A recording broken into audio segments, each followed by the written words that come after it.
जय हिंद दोस्तों, अपने YouTube चैनल और इस वीडियो के माध्यम से मैं आपके बीच अपडेट आ रहा हूं और आशा करता हूं कि आप अपने यथास्थान पर सकुशल होंगे। जो मेरी आज की बड़ी अपडेट है, इसमें NPS से OPS में जाने के मामले में पुरानी पेंशन बहाली पर केंद्र सरकार की नवीनतम पर प्रतिक्रिया इससे संबंधित है, जिसमें नेशनल पेंशन स्कीम राष्ट्रीय पेंशन प्रणाली है और जो ओप्स है OPS है जो पुरानी पेंशन स्कीम है। जैसे कि आप सभी को पता है कि 1 जनवरी 2004 से जितने भी केंद्र सरकार के कर्मचारी हैं उनके लिए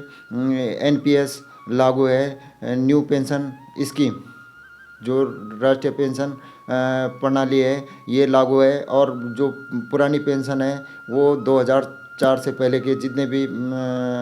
सरकारी कर्मचारी है, सेंट्रल गवर्नमेंट के कर्मचारी हैं, उनके लिए NPS लागू है। तो इसी के ऊपर मेरी बड़ी अपडेट है, जिसमें लोकसभा में प्रश्नकाल के दौरान इसमें प्रश्न किया गया, जिसमें 1159 नंबर का ये प्रश्न है। उसी के ऊपर मैं अपनी इस अपडेट को दूंगा, जिसमें NPS से OPS में जाने के मामले में पुरानी पेंशन बहाली पर केंद्र सरकार की नवीनतम प्रक्रिया यह है कि OPS की बहाली के लिए ऐसा कोई प्रस्ताव सरकार के विचाराधीन नहीं है। इसके बावजूद राष्ट्रीय पेंशन प्रणाली NPS के तहत पेंशन के मुद्दे को देखने के लिए वित्त सचिव की अध्यक्षता में एक समिति का गठन किया गया है और यदि इसमें कोई बदलाव आवश्यक है तो 11-12 तय आवश्यक हो तो, और इसमें NPS और OPS के लिए एक समिति का गठन किया गया है अगर इसमें कोई बदलाव की संभावना हो तो 11/12/2023 को लोकसभा में पुरानी पेंशन बहाली पर सरकार की नवीनतम प्रक्रिया पुरानी पेंशन बहाली NPS से OPS तक सरकार का जवाब। वित्त मंत्रालय वह विभाग लोकसभा अंतरंगित प्रश्न संख्या 1159 जिसका उत्तर 11 दिसंबर 2023 को दिया गया, जिसमें पुरानी पेंशन बहाली 1159 श्री बाबा कुमार सरनिया, श्री दीपक बैज और श्री कृपाल बालाजी तुमाने क्या वित्त मंत्री इन्होंने प्रश्न किया, क्या वित्त मंत्री यह बताने की कृपा करेंगे कि देश में राज्यवार पेंशन भोगियों की संख्या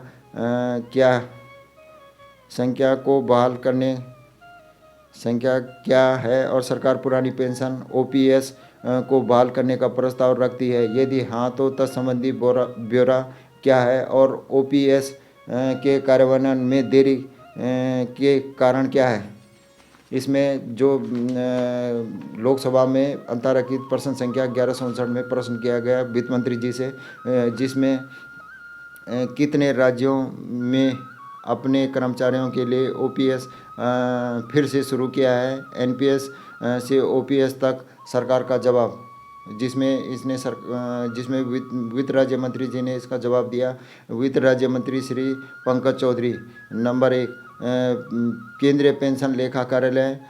रक्षा लेखा महानिदेशक, रेल मंत्रालय, दूरसंचार विभाग और डाक विभाग द्वारा बनाए गए डेटाबेस के आधार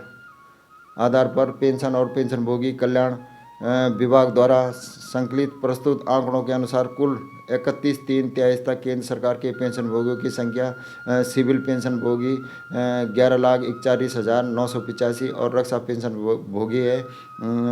33,87,173। केंद्र सरकार के कर्मचारियों के संबंध में OPS की बहाली के लिए ऐसा कोई प्रस्ताव सरकार के विचाराधीन नहीं है। सरकारी कर्मचारियों के संबंध में राष्ट्रीय पेंशन प्रणाली NPS के तहत पेंशन मुद्दे पर गौर करने और अन्य बातों के साथ साथ मौजूदा ढांचे और संरचना का आलोक में यहाँ जांच करने के लिए वित्त सचिव की अध्यक्षता में एक